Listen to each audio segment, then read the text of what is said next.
Okay, we are live. Good morning, and at this time, will sergeants please start their recording? PC recording has started.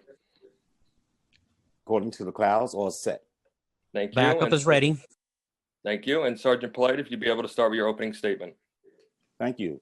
Good morning and welcome to the remote hearing on cultural affairs, libraries, and international group relations. Will all council members and staff please turn on their videos at this time? Thank you. To minimize disruptions, please place all cell phones and electronics to vibrate. Chair, we are ready to begin. Thank you very much. Good morning, everyone, and welcome to today's hearing. I'm Councilmember Jimmy Van Bramer, Chair of the Committee on Cultural Affairs, Libraries, and International Intergroup Relations, and we are now in session.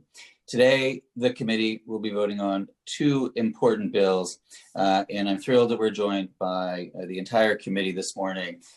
Majority Leader Cumbo, Councilmember Mark Jonai, Councilmember Joe Borelli, and Councilmember Francisco Moya. The first of the two bills is Intro 2034A, related to coordinating the use of open space for art and cultural programming, sponsored by our colleague, Majority Leader Cumbo, and I'm proud to be a co-sponsor of that legislation.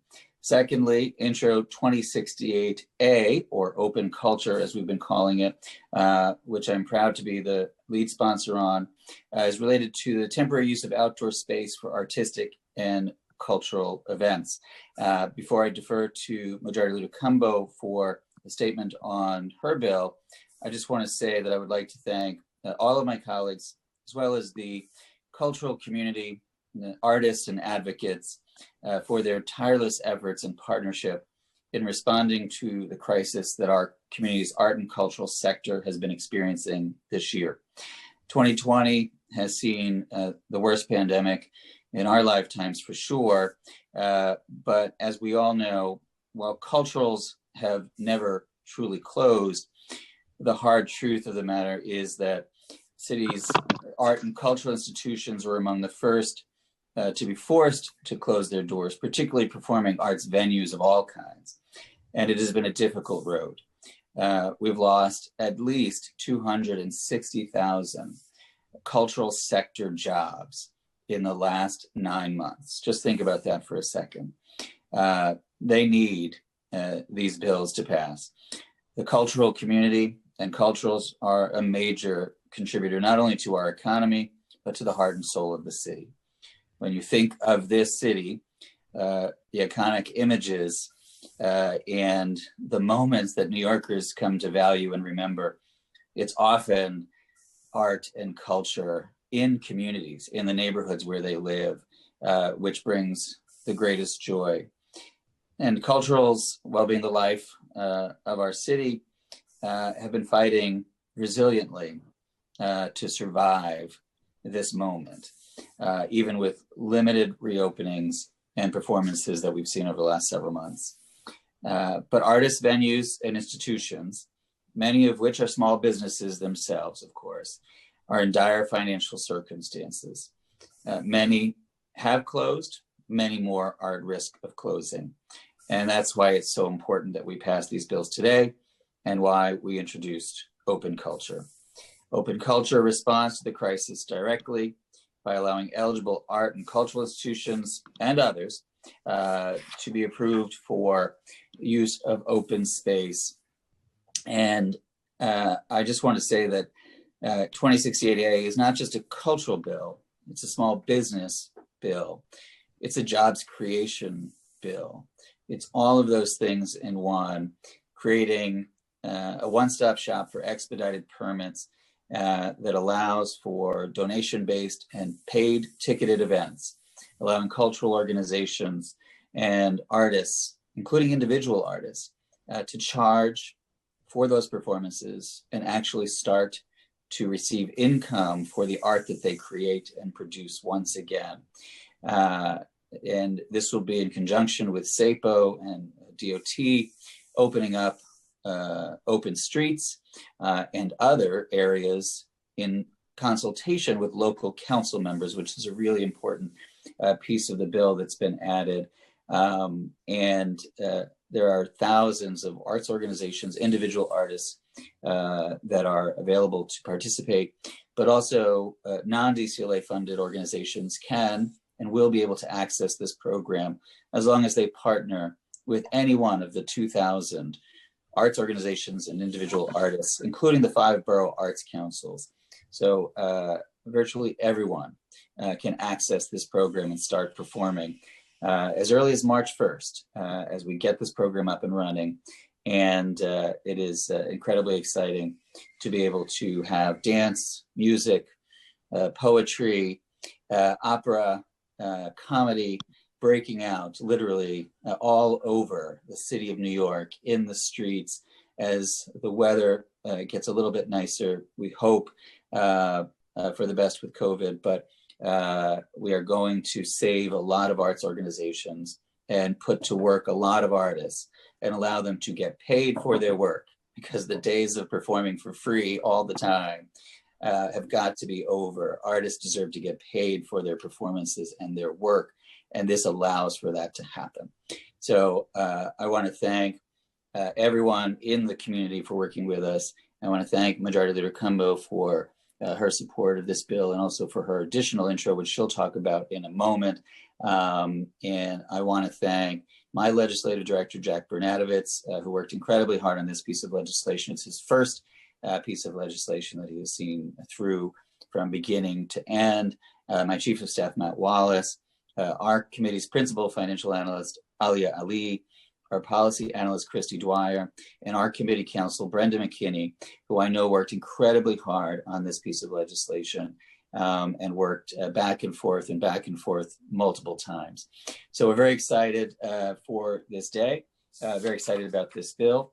And to hear more about her incredibly important bill, Intro 2034A, I would like to invite Council Majority Leader Cumbo to say a few words. Majority Leader, can you hear us? I can hear you now. Great. You ready for me? We are ready for you. Hello? Yep. And can you hear me? Yes. Okay, perfect. Good morning, and good morning to the entire committee today. This morning, I'm so happy to be here with all of you, and to our committee counsel, Brenda McKinney, who has worked tirelessly throughout this entire pandemic to make our legislative visions a reality.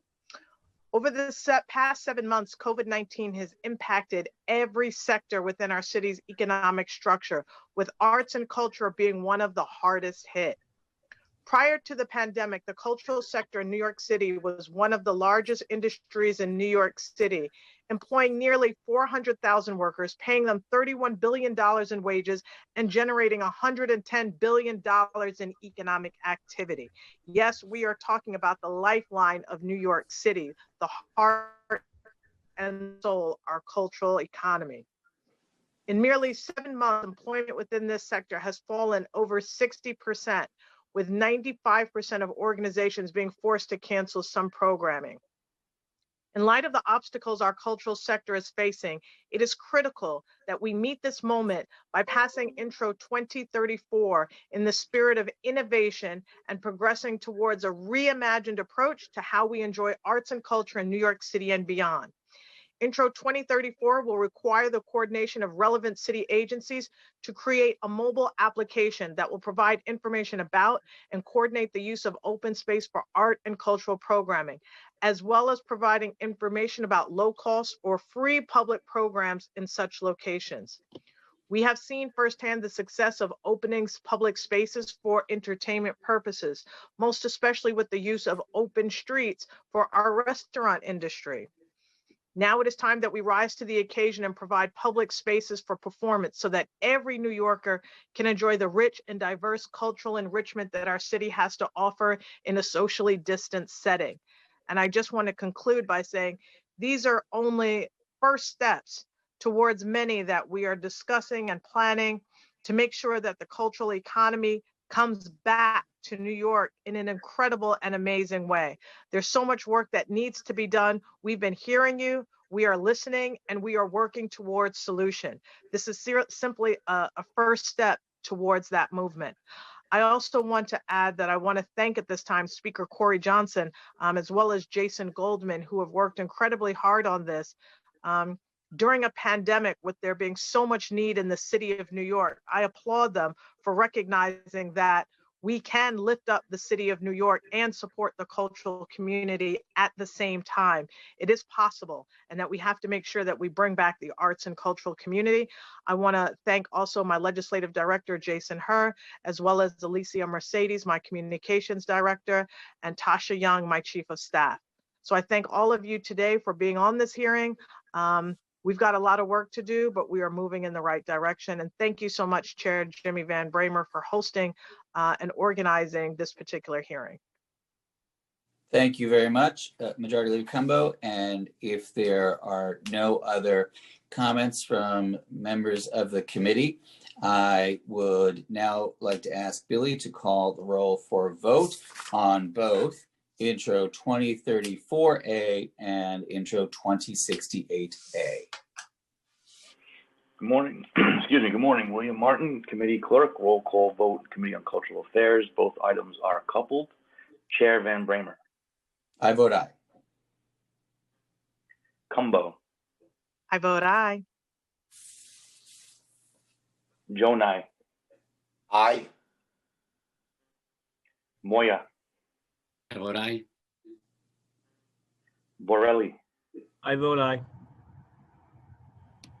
By a vote of 5 in the affirmative, 0 in the negative, and no abstentions, both items have been adopted by the committee. Thank you. Thank you very much to everyone. Congratulations to everyone. And with that, this hearing of the Cultural Affairs, Libraries, and International Intergroup Relations Committee hearing is adjourned.